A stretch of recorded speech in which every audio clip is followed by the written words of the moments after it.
Gloire à Dieu. Je dis Apocalypse, chapitre 12, le verset 7. Le verset 7, à partir du verset 7. D'accord.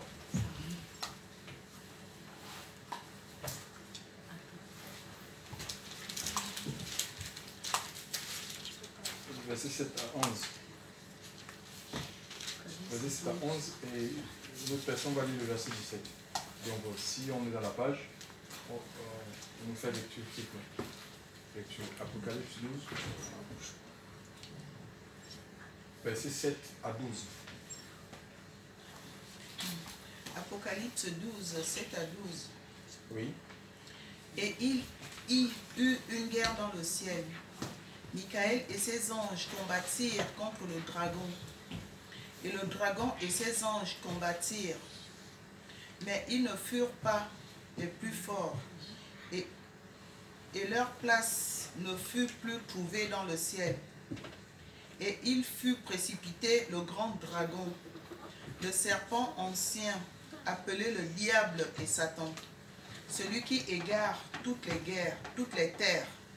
Il fut précipité sur la terre, et ses anges furent précipités avec lui. Et j'entendis une voix forte dans le ciel, disant, « Maintenant le salut est arrivé, ainsi que la force, le règne de notre Dieu et la puissance de son Mashiach. Car l'accusateur de nos frères, qui les accuse devant notre Dieu jour et nuit, a été précipité. Et ils l'ont vaincu par le sang de l'agneau et par la parole de leur témoignage. Et ils n'ont pas aimé leur vie jusqu'à la mort. C'est pourquoi réjouissez-vous, cieux, et vous qui y dressez vos tentes. Mais malheur à vous, habitants de la terre et de la mer, car le diable est descendu vers vous, animé d'une grande colère, sachant qu'il a peu de temps. Amen. Amen. Et une autre personne va lire le verset 17. Le dragon fut irrité contre la femme, et il s'en alla faire la guerre au reste de sa postérité. Et ceux qui gardent les commandements de Dieu et qui retiennent le témoignage de Jésus, et ils se tiennent sur le sable de la mer. Voilà, donc Apocalypse est un livre écrit par l'apôtre Jean. Jean, c'est un disciple de Jésus et il sera amené à œuvrer dans le corps parce que nous sommes ses membres à œuvrer, à fonctionner comme étant apôtres. L'appel est divin, d'accord? On ne s'arroge pas le titre d'apôtre ou la fonction d'apôtre, de pasteur. On ne se lève pas un matin et dit je vais faire une formation théologique, je vais dans une université chrétienne pour devenir prophète, pour devenir prophétesse, pour devenir... Non, l'appel est divin, alléluia. C'est Dieu qui appelle et ses choix, ses décisions sont contradictoires et arbitraires, alléluia. Le Seigneur ne nous appelle pas forcément parce qu'on est celui qui sait le mieux parler, on est aguerri, on sait tout. Non, alléluia. Il nous appelle, on peut savoir des choses, mais ce n'est pas un critère en ce qui concerne l'appel du Seigneur. Le Seigneur n'a que faire de ça. Parce que quand il t'appelle, il doit te déprogrammer en fait, il doit te former, alléluia. C'est lui qui te forme parce qu'on ne sert pas dans le royaume des cieux avec des compétences humaines en fait. C'est le Seigneur qui te forme et le service, c'est un service dans l'esprit, alléluia. Nous servons Dieu en esprit et en vérité. Jean Apocalypse, donc ce livre est écrit par cet apôtre dans une période critique de sa vie. Il est emprisonné, il est dans une île, hein, donc à Patmos, détaché parce que les apôtres ce sont des pères dans la foi, ce sont des ministères que Dieu utilise pour bâtir, pour établir les assemblées ici et là. Donc on voit cet homme est dans les chaînes en prison et il ne peut plus. Nous sommes vers l'an 81, donc il y a un empereur du nom de Dominicien qui règne à cette époque et qui réclame l'adoration. Il veut que tous les gens puissent l'adorer. Donc, et il combattait aussi, il s'opposait au christianisme, donc à la foi chrétienne. Donc Jean Quand nous lisons les premiers chapitres, il en parle. Il est en prison, pas parce qu'il avait détourné les fonds de l'Assemblée et que les membres se sont levés pour porter plainte à cet apôtre. Non, il n'est pas en prison parce qu'il avait arraché la femme d'un des fidèles de l'Assemblée où il avait violé les petites filles. Un peu comme aujourd'hui, il y a des pasteurs qui vont en prison parce qu'ils violent. On a montré un là-bas au Canada. Oui, il est en prison, donc il a violé une jeune femme je crois plus de 14 ans. Il l'a recueilli à 14 ans, et c'est sa maman qui lui a donné, vous savez, bon, on est né dans les traditions religieuses où les parents parfois, elle espérait avoir un enfant, Dieu lui a donné l'enfant, et elle dit voilà, je consacre cet enfant à Dieu, et cet homme-là, je consacre un peu comme Anne qui avait consacré Samuel, oui, à l'Éternel et donné à l'homme de Dieu que j'en fais une offrande. Et bien, il s'est mis à l'abuser sexuellement dès 14 ans et il paye pour sa vie. Maintenant, il est en prison. Donc, les gens pensent que les bêtises qu'ils peuvent faire en Afrique, là, ils peuvent apporter ça ici. En Europe, il y a des droits en Europe. Hein. Donc, c'est pas comme l'Afrique parce que, en fait, les pasteurs en Afrique, ils sont de connivence avec les hommes du gouvernement, donc ils les tiennent avec de l'argent en fait. Hein. Parce qu'ils ont beaucoup d'argent, donc ils les tiennent et ils peuvent se permettre n'importe quoi et sans s'être inquiété. Donc cet homme-là, il est pour la vérité, il est emprisonné, loin des assemblées qu'il avait bâties. Il est privé il ne peut plus missionner, il peut pas, dans les chaînes on ne peut pas imposer les mains, d'accord? On ne peut plus rendre ministère, on ne peut pas voyager pour aller chez là, pour porter le témoignage. Il ne pouvait plus répondre à l'ordre de mission qu'il avait reçu, hein, celle d'aller, de parcourir le monde pour faire quoi? Pour annoncer l'évangile. Il est emprisonné à Patmos dans les chaînes et oui, ça peut arriver en fait. Hein. Donc l'évangile qu'on dit aux gens, l'évangile de prospérité, tu seras machin, tu seras... Mais il faut arrêter ça, chers frères et sœurs. Je sais, peut-être je vais vous montrer une vidéo, on va voir comment les apôtres de Jésus ont fini. Vous voyez que ça n'a rien à voir avec les ministères d'aujourd'hui. Il y a moins de persécutions parce que les gens sont moins attachés à la parole de Dieu. Il y a beaucoup de compromissions. On s'arrange avec les institutions hein, pour qu'on ne nous dérange pas.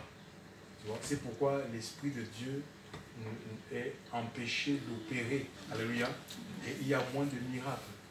Il y a moins de guérisons. Si vous parcourez la plupart des assemblées aujourd'hui, tous les témoignages, c'est à l'hôpital. Dieu a posé sa main, le médecin a guéri. Ouais, le médecin l'a soigné. Alléluia. Donc c'est un peu ce qu'on dit à l'hôpital. Donc Dieu veut guérir. Quand on parle de miracle, s'il n'y a pas une intervention humaine, alléluia, et Dieu n'a pas changé, il peut encore guérir aujourd'hui. Jésus-Christ est le même, hier, aujourd'hui éternellement. Donc cet homme est emprisonné, loin de l'assemblée bâtie, mais aussi peut-être Dieu a permis ça, parce que quand on a une notion dans notre vie, on peut être idolâtré en fait. Peut-être il y avait des âmes déjà qui idolâtraient cet apôtre, ou encore, j'essaie de réfléchir, hein, parce que Dieu nous donne quand même une intelligence. Il était idolâtré par, on le voit hein, dans le livre des Corinthiens. Certains disent, moi je suis d'Apollos, moi je suis passé à Apollos, qui est un grand orateur. Hein. Moi je suis de Paul, et ces mouchoirs, on pouvait les transporter d'une ville à une autre, appliquer sur les malades étaient guéris. Moi je suis de Pierre, on pouvait traverser l'ombre de Pierre, et les gens ils étaient guéris. Donc les gens, il y avait des préférences charnelles en fait. Ça n'a rien à voir avec l'esprit. Et beaucoup d'enfants de Dieu, je vous assure, manquent de visitations parce qu'ils regardent, ils ne marchent pas à la vue. Qui va prêcher? Mais si Jean-Georges ne prêche pas, moi je ne vais pas venir. Donc ça ne sert à rien d'annoncer, de dire c'est tel dimanche, c'est tel qui va prêcher. Il y a des gens comme ça, ben, je préfère dormir, il n'y aura rien. Comment tu peux dire qu'il n'y aura rien alors que la Bible dit là où deux ou trois sont assemblés? Et parfois celui que nous évitons là, que nous négligeons, c'est celui peut-être que le Seigneur veut utiliser, il veut passer par donc pour t'amener à grandir, pour te visiter, pour débloquer ta situation. C'est Dieu, c'est le Saint-Esprit qui fait l'œuvre. Alléluia. Amen. Donc c'est pas un homme, on ne vient pas à l'assemblée pour une personne. Alléluia. Amen. Donc ça peut être ça. En fait, je réfléchis seulement. Pour libérer certaines personnes de l'idolâtrie, ceux qui avaient bâti leur foi en Jean. Peut-être que le jour-là même, leur foi s'est arrêtée. Ils ont arrêté de marcher avec Dieu. Donc, ce n'était pas des gens fondés véritablement sur le Christ. Aussi, ça peut... Dieu peut permettre ça, dont je disais l'idolâtrie. Peut-être que Jean aussi avait un souci dans sa vie. Tellement qu'il vivait, peut-être que lui, il vivait déjà, au lieu de vivre pour Christ, il vivait que pour le ministère. Il vivait pour le ministère, l'œuvre de Dieu. Il y a des hommes de Dieu, j'ai connu, j'ai été formé par un homme de Dieu. Il se baladait jusqu'à 1h du matin, il dit qu'il est dans les visites, jusqu'à 1h du matin. Sa femme à la maison, comme ça, il avait à retourner 1h, 2h du matin à la maison, il fait des visites dans ceux qui sont dans les marchés, dans les maisons, un peu, mais c'est... Et tous les jours, parfois on néglige, nos enfants sont négligés, livrés à eux-mêmes. Et on dit qu'on fait ça, c'est la religion, ça en fait. C'est pas l'œuvre de Dieu, tu vois. Peut-être cet homme, il vivait pour le ministère, donc, ou même c'est des voyages, des missions, à gauche, à droite, missions. Il n'a même plus le temps de s'occuper de sa famille. C'est mission sur mission, mission sur mission. L'agenda est rempli. Il n'a même pas un jour de repos. Je ne sais pas, peut-être, j'essaie d'imaginer, hein, parce que c'est des choses qu'on voit aujourd'hui. Et peut-être le Seigneur va l'arrêter, parce qu'il avait des choses encore à lui montrer, à lui communiquer. Parfois, quand nous sommes en activité, Dieu parfois est empêché de nous montrer les autres, certaines choses. Nous avons par exemple l'exemple de Moïse. Moïse, il jugeait quand il a sorti le peuple de l'Égypte, il les jugeait matin et soir. Il avait plus de 2 millions de personnes. Je ne compte pas les femmes. En face de lui, quand son beau-père Jéthro est allé le rencontrer, il dit, mais Moïse, qu'est-ce qu'il dit? Non, mais oui, je suis là, je juge le peuple, ils viennent à moi, je les donne des conseils. Il dit, mais tu vas te fatiguer toi-même et tu vas fatiguer les autres, il faut déléguer. Alléluia. On reste humain, même si on a l'esprit de Dieu. Il faut un équilibre. Alléluia. Donc, et il va déléguer, il va établir les chefs de 100, les chefs de 50, les chefs de 1000. Et que les questions les plus difficiles, on peut te les rapporter. D'accord? Il faut partager les responsabilités en fait. C'est le conseil que son beau-père lui avait donné. Et il a suivi ce conseil, cela, et ça a permis, dans Exode 19, que cet homme-là, qu'il aille devant la face de Dieu pour recevoir la loi en fait. Tu vois? Et tant qu'il était bloqué par rapport à ce service, il lui serait empêché de recevoir les lois. Et nous avons la même chose ici. Il est en prison, mais il va vivre une expérience que d'autres prisonniers ne vivront pas. En fait, quand on a l'Esprit de Dieu, là où il y a l'Esprit de Dieu, là il y a la liberté. Même si tu es dans une prison physique des hommes, tu es libre. Le Seigneur va transporter. Ce n'est pas une projection astrale. Hein. Dieu va le sortir. C'est l'Esprit de Dieu qui le sort de son corps. Parce qu'on n'est pas des mystiques. D'accord? Que tu vas décider de dire maintenant je sors de mon corps, je m'en vais voir Jésus au ciel. Non, ça c'est de la sorcellerie ça. Donc c'est Dieu qui va transporter Jean en esprit et il va lui montrer des choses à venir. Alléluia.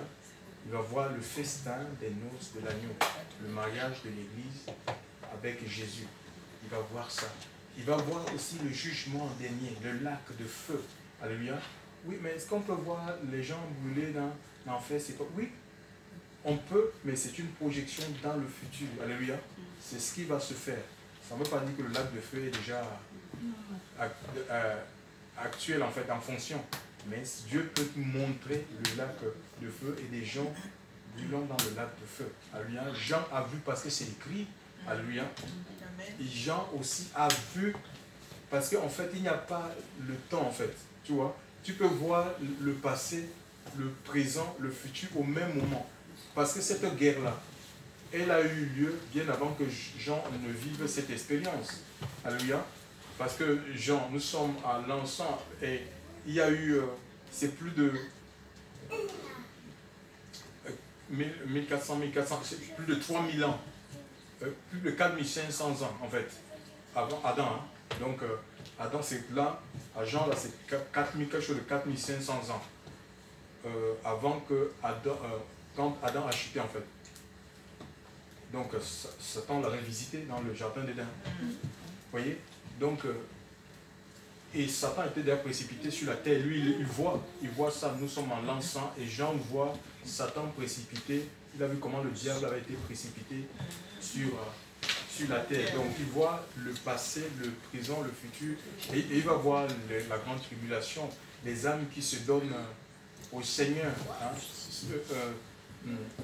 La nouvelle prêtrise, nous avons dans le livre de Apocalypse chapitre 1, il va voir la nouvelle prêtrise, hein, les gens, à celui qui nous aime, qui nous a lavé de nos péchés, a fait de nous un royaume de sacrificateurs pour Dieu, dont la nouvelle prêtrise, la nouvelle sacrificature, hein, qui n'est pas, qui ne se limite pas à une tribu, comme du temps de Moïse, où il fallait faire partie de la tribu de Lévi. Il va voir tous les hommes de toute race, des gens qui répondent à l'appel de Dieu et qui deviennent des prêtres pour le Seigneur. Alléluia. Il va voir ces choses et il va voir la guerre. Parce qu'ici, on va parler un peu de la guerre. On parle de guerre ici. Alléluia. Nous sommes l'Église du Seigneur. Mais sachez que nous sommes une armée, parce que la guerre c'est une lutte, une lutte armée entre États, d'accord? Mais il y a deux types de guerres. L'ennemi, il y a une guerre qui peut nous opposer à un ennemi extérieur, par exemple un autre pays qui veut annexer notre pays, mais aussi il y a ce qu'on appelle, il y a des guerres internes, d'accord? Par exemple des guerres tribales. On a vu récemment au Cameroun, on parle des Bamous dans la localité de Saint-Mélima. Il y a des Bamous qui s'entretuent, qui tuent les bêtis, les boulous. Tu vois? Donc c'est ça en fait.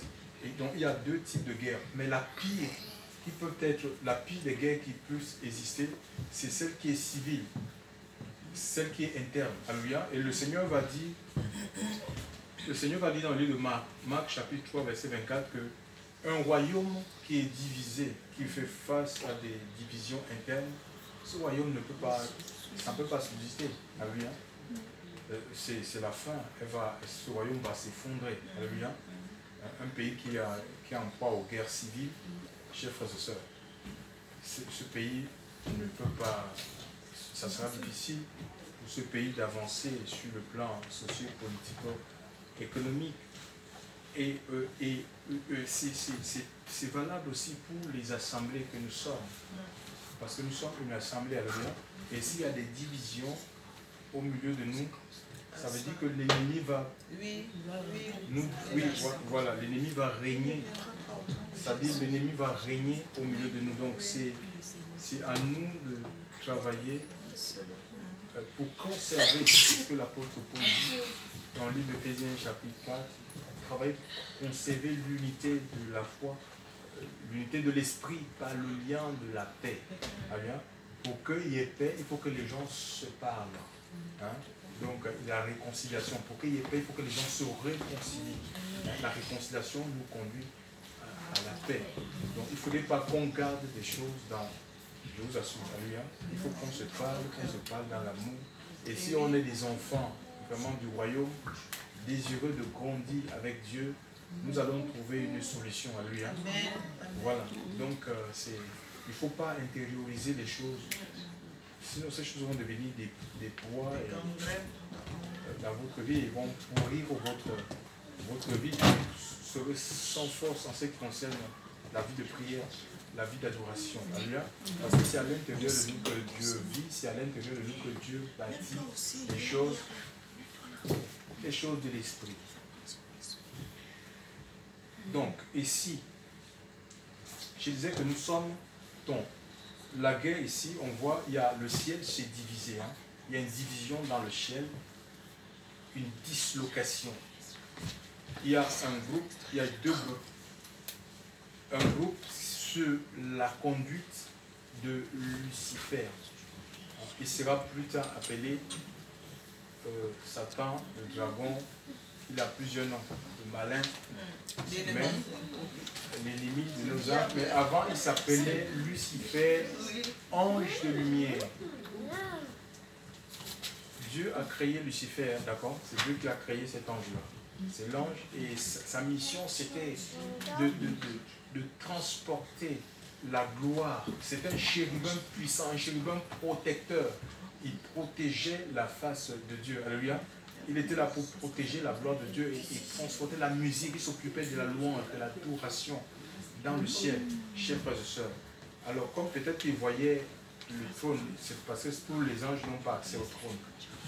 Il y avait cette proximité-là avec le trône et il s'est mis à convoiter. Il a convoité la place de Dieu. Il a voulu devenir Dieu. D'accord? Et qu'est-ce qu'il a fait? Ben, il a mis un plan, il a ébauché un plan, un coup d'état en fait. Donc puisque l'Écriture dit que dans sa rébellion, il a pris un tiers des anges. Dans Apocalypse 12, verset 4. Hein. Donc un tiers des anges l'ont suivi. C'est beaucoup d'anges quand même. Hein. Donc ils ont construit eux, puisqu'ils n'ont pas été les plus forts, ce sont des démons en fait. Maintenant, ils sont transformés, c'était des anges de Dieu, mais qui se sont transformés en démons. Parce qu'en fait, quand le Seigneur nous rejette, Dieu ne se repent pas de ses dons. Ces gens-là, ils vont aller avec leur don en fait. Sauf qu'ils n'ont plus la présence de Dieu, mais le don, il reste.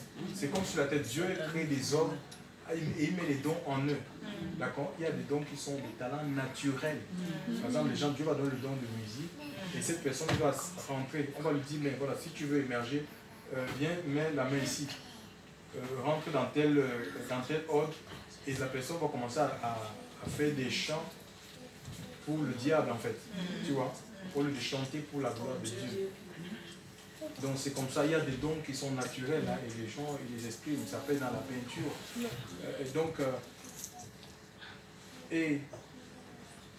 Il est parti avec cette puissance-là, parce que c'était un ange très puissant, hein. Chérubin ouin, alléluia, il était ouin, il avait reçu l'onction. Donc, et les anges aussi, donc, parce qu'il avait séduit un tiers des anges, ils sont partis. Donc, parce qu'ils ne furent pas les plus forts. Alléluia.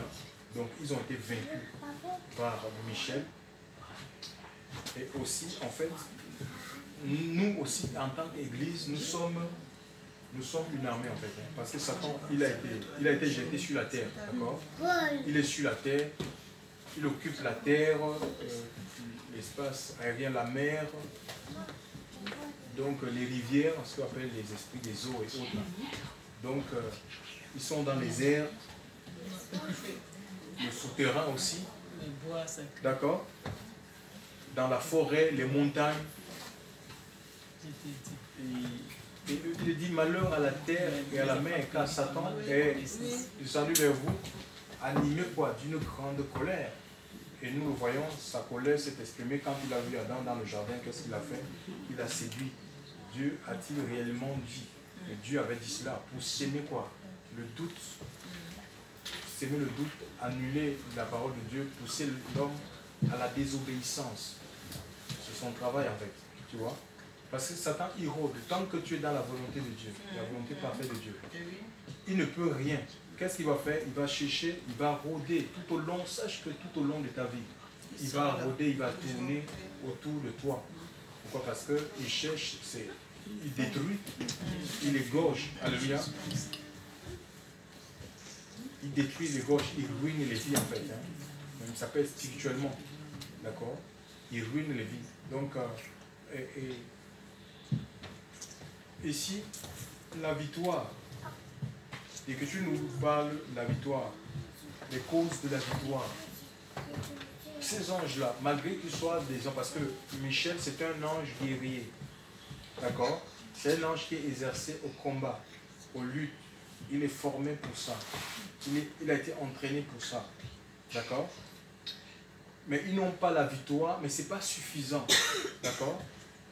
C'est important d'être formés, d'avoir des armes, mais ce n'est pas suffisant. Donc on voit qu'ils ont vaincu, non seulement parce qu'ils ont combattu, alléluia, il nous faut combattre, mais il y a, premièrement, il y a le sang de Jésus, alléluia, à cause du sang de l'agneau, l'homme vécu à cause du sang de l'agneau, et à cause de la parole, de leur témoignage dans la confession. Le sang et la confession. Et en Égypte, quand le Seigneur, Dieu avait envoyé l'ange exterminateur pour détruire, pour tuer tous les premiers-nés mâles de l'Égypte, il les a demandé d'égorger un agneau par maison, par famille, et de prendre ce sang, de mettre sur des linteaux, c'était à l'extérieur. D'accord? Le sang était à l'extérieur des maisons. Donc ça veut dire que quand l'ange destructeur passait en Égypte, il voyait, le sang n'était pas à l'intérieur de la maison. Sinon l'ange ne pouvait pas voir. Le sang, oui, c'était à l'extérieur, sur les linteaux, à l'extérieur. Donc quand il voyait le sang, et il passait outre, il passait par-dessus cette maison. La maison était épargnée. Alléluia. Là où il n'y avait pas le sang, l'ange rentrait et la mort sévissait dans cette maison. Donc le sang, ça nous parle de la réconciliation. Le Seigneur nous a réconciliés à travers son sacrifice. Alléluia. Donc sur le bois de la croix, on a premièrement besoin, on veut la victoire, il faut qu'on soit réconcilié avec Dieu. La Bible dit dans le livre, je crois, 2 Corinthiens 5, 19, que Dieu était en Christ, réconciliant le monde avec lui-même en imputant point aux hommes leurs péchés. Dieu était en Christ, réconciliant le monde. Le monde, c'est nous, ce sont les hommes qui sont séparés de Dieu à cause du péché. Alléluia. Donc, réconciliant, il est venu réconcilier le monde avec lui-même. Alléluia. En imputant, parce qu'on ne sait pas quelqu'un qui n'est pas venu pour condamner les gens. Parce que nous sommes déjà condamnés. Quelqu'un qui vit dans le péché, il est condamné par le péché. Tu vois? Donc, il n'est pas venu nous accuser, parce que quand nous péchons, nous sommes dans l'accusation, il y a notre péché qui nous accuse, on est dans la culpabilité. Il est venu pour nous sortir de cet état. Alléluia. Donc, le sang nous réconcilie, c'est pour la réconciliation. Parce qu'on entend souvent, bon, c'est peut-être par habitude, on invoque le sang de Jésus. Non, il faut invoquer le nom du Seigneur. Quiconque invoquera le nom du Seigneur sera sauvé. Il faut invoquer l'Esprit de Dieu. Le sang nous réconcilie avec le Seigneur. Et en tant que membre, on devenons membre de son corps. Cette vie, la vie biologique, elle a besoin du sang pour se maintenir. Alléluia. Oui, j'ai besoin. Si je me vide de mon sang, là, je vais partir. Donc, puisque je suis membre du corps, ça veut dire que le sang, je ne peux pas invoquer quelque chose qui est en moi. Donc, je suis attaché à Jésus, donc le sang de Christ est en moi. Et il est dit dans le livre de Jean que si nous confessons nos péchés, le sang de Jésus, si nous demeurons dans la lumière, comme il est lumière, le sang de Christ nous purifie de tout péché. Donc, on va de purification en purification. Parce que je suis attaché au Seigneur. Je suis dans la vérité et le sang de Jésus continue cette œuvre de purification. Parce que c'est une œuvre qui est continue. Donc, le sang, je ne peux pas invoquer le sang. Alors que le sang, je suis greffé dans le Christ. Et je marche dans la vérité. Et ce sang continue cette œuvre-là. L'œuvre de purification continue dans ma vie jusqu'à ce que Christ va revenir. D'accord? Donc, il faut invoquer le nom de Jésus. Parce que le sang, tu l'as en toi. Tu es attaché à ce corps-là. Alléluia. Jésus est le chef. D'accord? Jésus est le chef suprême de l'Église. Colossiens 1,18. Donc c'est le chef de l'armée. D'accord? Le chef de l'armée, c'est lui qui nous passe en revue. Quand on voit dans les défilés militaires, quand ils font, par exemple, même on appelle ça comment, des entraînements. Les militaires, ils se placent, il y a le commandant ou le général, il passe au-devant de ces soldats. Écoute, ta ceinture là n'est pas bien mise. On va revenir sur ça. Il faut monter ta ceinture. Ta ceinture n'est pas bien mise. Oui, parce que si tu ne mets pas bien ta ceinture, le pantalon va descendre et on va voir ta nudité. Le Seigneur m'a montré un jour, j'avais, écoutez, moi, bon, je ne sais pas spirituellement. Je pas spirituellement. Regardez, Dieu m'a montré un jour dans une vision comment mon pantalon est en train de descendre. Oui. J'étais un peu là comme ça. Oh oui, tu crois que pour moi aussi je suis chanté. Hein. Ah ouais. Tu crois que vous pensez que seulement vous? J'ai pas compris. Ouais, spirituellement. Je suis un homme, tu crois pas? Hey. J'essaie de dire, pardon, mon... Ta ceinture. Attends, je viens de ta ceinture, ouais. Attends, je viens de ta ceinture. J'étais là comme ça, la ceinture était en train de... Oui. J'étais face à une séduction, donc il m'a dit, et le Seigneur m'a dit, pardon, remonte et serre bien ta ceinture. Merci. Donc, il nous passe en revue en fait. Le Seigneur nous passe en revue. Et ta casquette, ton casque là. Mais pourquoi tu as le casque à la main? Le casque c'est pour la tête. Oui, tu n'as pas bien tes lacets. Les sandales ne sont pas bien. Donc c'est comme ça, c'est le Seigneur qui nous passe en revue. Alléluia. Gloire à Dieu. Seigneur. Yes. Nous sommes cette armée-là. Donc les généraux, quand on parlait là des généraux, non, il n'y a pas. Tous, on est des soldats. Alléluia. On est des soldats d'église. Mes amis, s'il vous plaît, c'est pas ici. Nous sommes des soldats. D'accord? Nous sommes des soldats. Amen. On n'est pas des religieux. Hein? Non. Regardez un peu le qui parle de la guerre là. Amen. Et Satan est descendu sur la terre. Alléluia. Il fait la guerre à quoi? Nous, on a lu Apocalypse 12, verset 17. Il fait la guerre aux saints et ceux qui gardent le témoignage de Christ. Les saints sont les gens qui sont ouins. Ils sont ouins pour servir Dieu. Tu as l'onction de Dieu, c'est pourquoi tu es combattu, mon ami. Tu as la présence de Dieu en toi, c'est pourquoi tu es combattu. Alléluia. Tu gardes le témoignage de Christ en toi. On vit dans un monde qui est dans le mensonge. Tu crois quoi? Satan ne veut pas te laisser parce qu'il sait qu'à partir de ton témoignage, il va perdre des âmes dans son royaume. Alléluia. Il va perdre des âmes dans son royaume, il le sait. C'est pourquoi il combat. Alléluia. Il combat, d'où l'importance. On a seulement besoin, on a besoin d'être formé et Dieu nous est surtout équipés. Alléluia. Équipés pour le combat. Donc il y a l'équipement. Alléluia. Il y a l'équipement dans la Bible, on va voir ça. Alléluia. Et le Seigneur nous forme, il exerce nos mains au combat. Ça peut être dans la prière. Hein. Quand tu te donnes au Seigneur, parfois on a du mal, on n'a pas envie de prier. C'est Dieu lui-même qui lâche l'oppression. Il faut comprendre ça. Dieu lâche l'oppression pour te réveiller. Quand tu n'as pas envie de prier, il lance l'oppression, tu ne comprends pas, tu es obligé de te lever pour combattre. Alléluia. C'est Dieu qui le fait en fait. Hein. C'est Dieu qui le fait parce qu'on est dans une guerre. Alléluia. On est dans une guerre, on n'a pas droit, il n'y a pas de place pour la distraction. Donc ici, donc je disais, on est des soldats